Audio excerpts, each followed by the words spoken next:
This is the Hidden Killers podcast with Tony Brueski, featuring former FBI Special Agent and Chief of the Counterintelligence Behavioral Analysis Program, Robin Dreeke.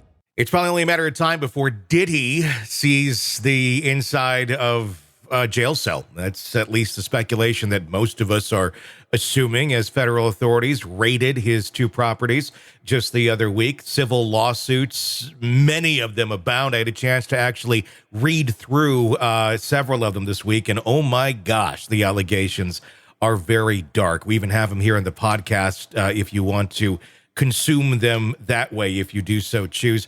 But there is a lot of feedback, speculation, opinions on how those raids went and what's going to be happening. Joining me to discuss, Robin Dreeke, retired FBI special agent. I got to ask you, going into this, because this seems to be one of the big questions, is the amount of force that was used to go into those properties. We saw, armored vehicles, people with a lot of weaponry going in, and they knew he wasn't there. They knew they had to go in and get stuff. Was it truly a excessive use of force to go in, or was the force not necessarily for their own protection, but maybe more so for another reason than just having to go in as if this were, going to get Osama bin Laden? Hard to always know the particulars of individual situations because we don't know what they knew before they went in. But in general, you always go in with 10 times as much than you might need for the protection of everyone, as well as protection of the evidence there.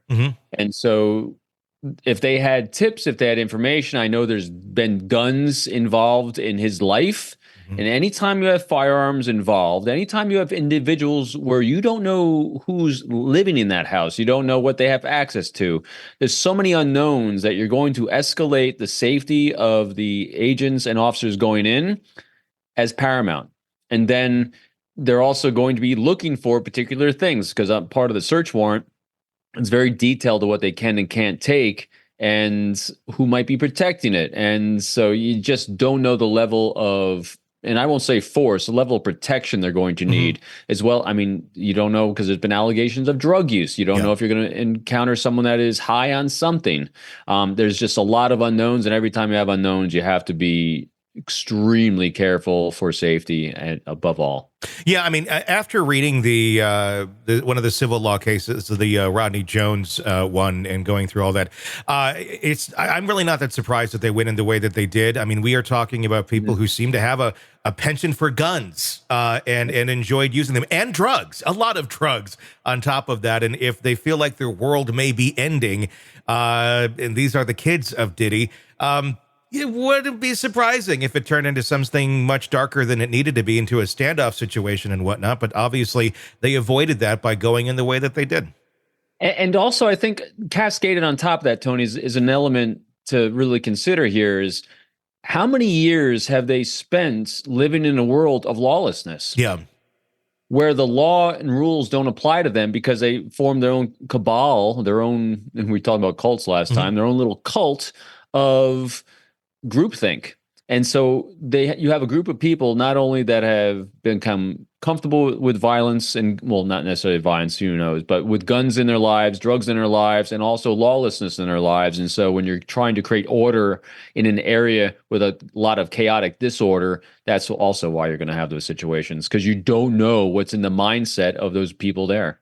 Exactly. One of the things that was running through my mind on this, and I'm curious to get your opinion, is the excessive drug use, the allegations of that we're seeing in the civil lawsuits, and I'm sure they took into account here of, like, literally Diddy has a drug person that it was described as he has a fanny pack and he's got all of Diddy's drugs. And the accusations are that when Diddy wants something, boom, boom, boom, here you go. It's right there for you, ready to go. How much do you think that has played an impact on his world getting to this level? I mean, we're talking somebody who, he had everything. He could have lived the rest of his life completely comfortable with no issues had he not gone down these dark paths, allegedly. But I wonder how much drugs played an influence on his vision of himself being unstoppable. Drugs plays a horrible impact on a lot of lives today. And especially when you're dealing with individuals that have reached, and we all deal with this. Every human being deals with this, not drugs, but every individual deals with this. And that is, our brains biologically are geared for reward. We're doing things that are going to give us reward. They're going to say dopamine hit. And whether it's a like or a follow on Instagram or on our YouTube channels or on our podcast, that gives us a hit. And every time we meet a level of success that we've placed for ourselves, it's no longer novel, it's no longer interesting, and we'll no longer get that dopamine hit or that feel-good feeling from it. So we're going to escalate again and escalate and escalate. So place yourself in a situation where, and you just said it, where you've achieved all the success in the world that you could possibly ever have imagined, which he did. Well, your brain's no longer stimulated by that. So you're going to constantly seek new stimulations. And a lot of times what unfortunately happens to people, they'll seek that kind of dopamine hit and stimulation in drugs, alcohol, in these other areas. And so that becomes a slow build in there, because as soon as you take one hit, well, one hit the next time is not going to be the same. So you're going to take two. And so you become addicted to getting stimulated, and then it destroys the brain chemistry, destroys the thought process, destroys all the organs in the body. So I know it's a long narrative on me how you can imagine that someone who seemingly has success and everything he could ever want in life, how this could happen. Well, this is why it happens, because success, I guarantee you, in his mind, he was still trying to achieve something. Sick of the ads? We are too. Start listening with no commercials now and get access to all of our episodes in advance of everyone else. Become a True Crime Today Premium Plus subscriber on Apple Podcasts. Search True Crime Today Premium Plus on Apple Podcasts or go to our podcast page and sign up now. True Crime Today Premium Plus. Sign up now.